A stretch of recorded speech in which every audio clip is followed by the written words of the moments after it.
The previous channel trailer, shot 6 months ago, talked about the Technology and Future of Medicine course, LABMP 590, as a course ahead of its time. The course discusses the technological singularity and what it means for medicine and society. It teaches about a time 9 years from now in 2029 when machines are smarter than individual humans, and then 15 years from now in 2035 when machines are smarter than the whole aggregate human race, and how we can prepare for that. The intent of the course is to make us, quote, street smart for the future. Now, thanks to the COVID-19 pandemic, everything has changed.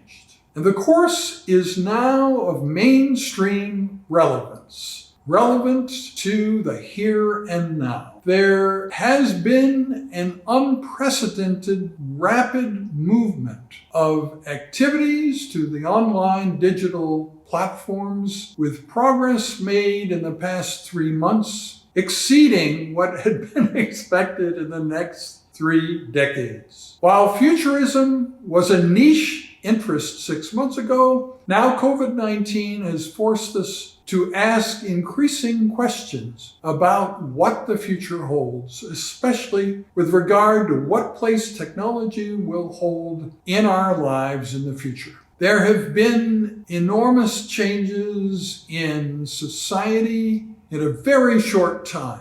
Our course is now one of the very best places to learn about what is going to happen in the future in a rigorous, fact-based way. That information is valuable for everyone in all facets, everyone in all fields of endeavor, including the arts and business.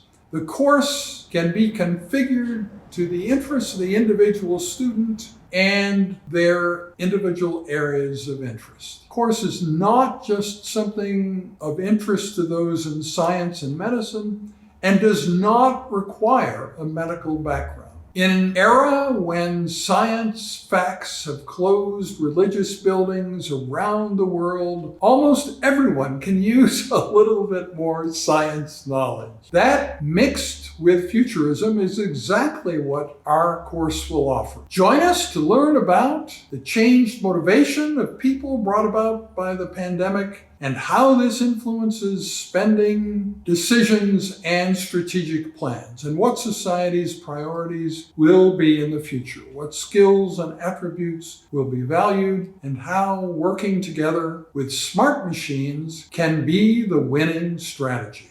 The midterm exam is worth 20% of the total grade and is the same for everyone, but the remaining 80% of the course grade is endlessly configurable to the student's area of interest. The final presentation and paper in the course are worth 70% of the total, and the class participation on Zoom, the remaining 10%. We have been shooting broadcast quality video of teaching sessions since the beginning 9 years ago, so the course is ideally suited for virtual presentation online and very satisfying when received that way. The course is not only available to the University of Alberta undergraduate and graduate students, but also to students and the general public worldwide. University of Alberta graduate students can just sign up for it directly on Bear Tracks, but undergraduate students and non-students need to be interviewed by me first prior to being accepted.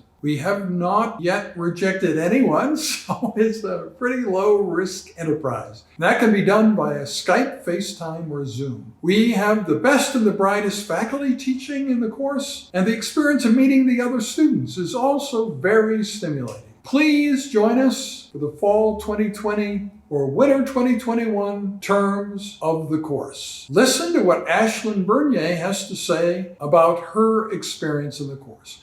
I really looked forward to the class. I knew it would be a change in pace from not only the rest of my classes, but just from the rest of life. It was different and unique.